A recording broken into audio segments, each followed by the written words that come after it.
What's up, turtles? It's Krik here with Black Owl Outdoors. Today I'm going to be doing a review on the Bahco Laplander Folding Saw. I believe it's named after for the region in Sweden, Lapland, northernmost part.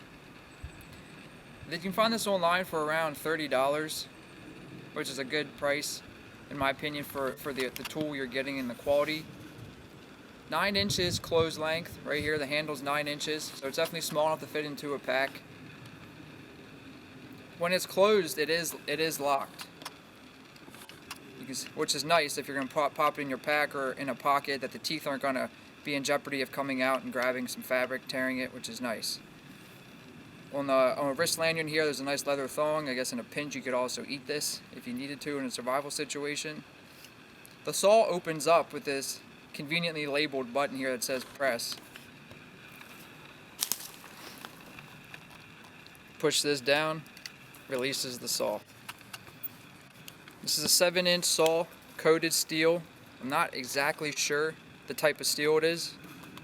It says made in Sweden. I know Bahco's part of this group called SNA Europe, which they do manufacture all over Europe for Bahco's full line of hand tools, which is very vast.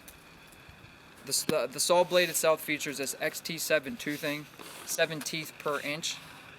So it cuts on the push and pull stroke, which for efficiency's sake is supposed to make it really nice and really quick. Overall length as it is opened here is 16 inches, 9-inch handle plus the 7-inch blade. Do some cuts with it because that's, ultimately what it's going to be doing. And my real intended use for this saw is going to be for firewood. And depending on what you need a saw for, like this. Keep doing some cuts. Like I said, I'm going to be mostly using this for firewood. And if you had a room in your kit for a saw, a hand saw that you need to cut some firewood with, this would be a great addition. Or you can be doing some pruning around your house.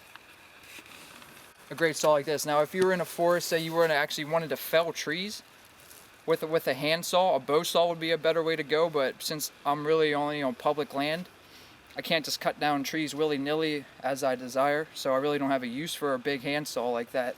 Like I said, most of this I'm going to be doing firewood processing. And if you just saw how this was moving around on me, the branch was moving around, how I'd really had to stabilize. Anytime you can incorporate your both hands and your arms into the cut, definitely better, which I'll try to do right here on this bigger piece that's a little bit jammed.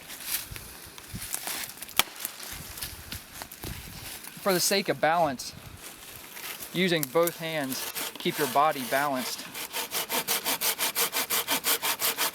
Much easier on me. The amount of energy I'm expending, balance both my hands, my arms are in the motion. A little bit of bind.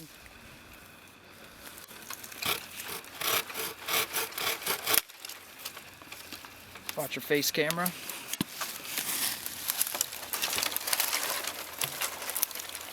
Really cut nice, really cut nice. I'll do another one down here. Take this guy off this tree. Use 2 hands again, and I'm really big into the idea of keeping the body balanced. And I'm naturally right-handed. So there'll be times where I just will stop and force myself to use my left hand to try to gain some extra coordination in my off and weak side of my body. But when I can use both hands like this, I'm incorporating my left hand, and I like doing this press much better. It's really cutting light work. I'm not even barely putting a lot of pressure or energy into these cuts. Really sharp. I really like it. I'll try to do. This might be right at its max diameter wise, but I'll try going at this right here and keep talking about the saw. And as cutting tools go, if you wanted to carry something like this in a backcountry setting, this as a saw inherently is much safer than a swinging tool as opposed to an axe or a hatchet. Not taking anything away from either of those tools, but for safety purposes, this is much safer. And you know, if I want to do this with an axe or a hatchet, it only would take a brief second lapse in my concentration. I can end up with, you know, a blade in my shin or worse. So I'm a really big fan of saws when I don't need to use a swinging tool. I really prefer using saws.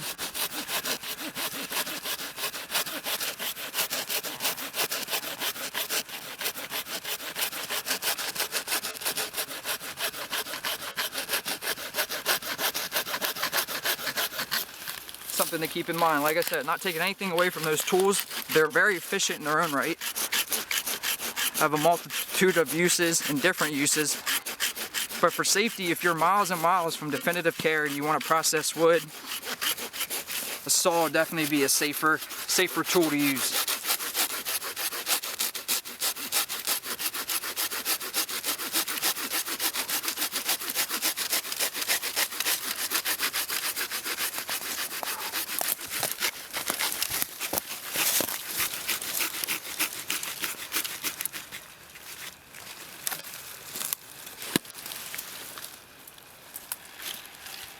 I'm trying to break this off.